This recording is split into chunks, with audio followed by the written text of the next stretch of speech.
Okay, welcome to my project one, Pong. I'll be explaining the codes, the scripts, and then showing the project. Right here, we have the control tabs, whether for each paddle, if it's going to have WS or arrows. We have my variables right here, what function, method, void start does. It just gets the game object's rigid body. In fixed update, we just check if the controls, the keyboard, if it exists. If it not, it just returns to not cause any problems. The paddles start off with no movement, and depending on what type of controls, you either go up or down. Right here, this only moves the paddles on the z-axis, and then it multiplies the input times the speed. For ball, right here we have my more variables. Start, it keeps both scores of the players at 0 and will increase later on. This is to ensure the ball moves on the X and Z axis, not the Y. Updates, the ball moves every frame. This is to keep track of the player scores for text. Right here, this is to get the surface normal of the collision, and then it reflects the ball's direction on the surface. Right here, if the ball hits the paddle, it should increase speed by 1 every single time. Right here, if it hits either west or east, it's going to send a message to the console saying which player scored and then give the ball to the opposite player. If either player wins, it's going to print out a message and reset the game. What this does is reset the ball, spawn point right here, and then just sends it on a random direction. And this just resets the game entirely, so back to what it would normally be.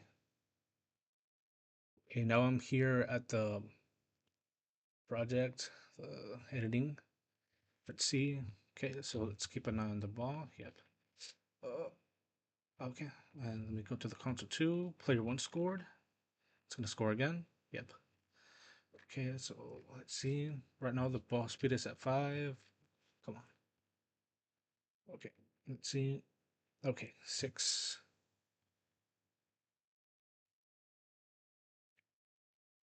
7. No, stop.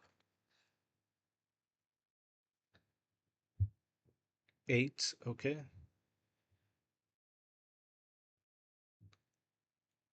Okay, player 2 scored. Now let me just skip ahead to when either wins.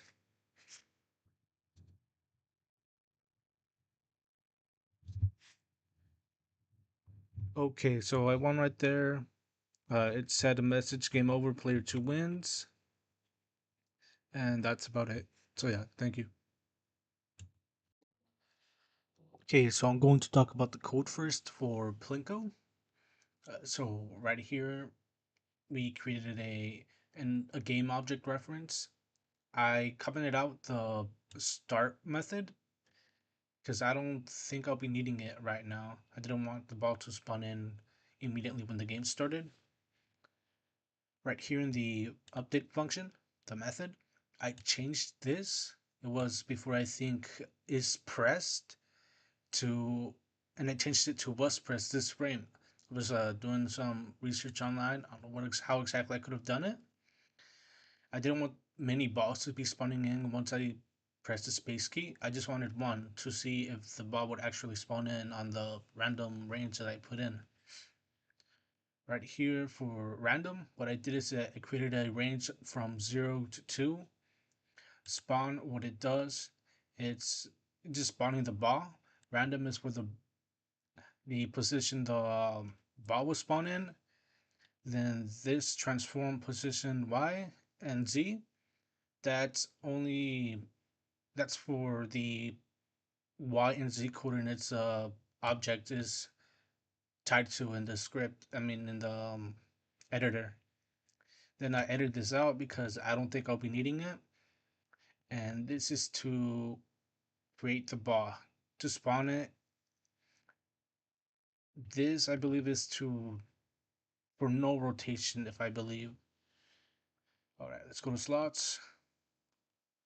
Okay, in slot number, that's for the slots that we did in class. Just putting numbers on them, slot 1 through, I don't know, 9. Right here on trigger enter, it's basically printing out a message to the console saying whether one of the balls collided with one of the slots.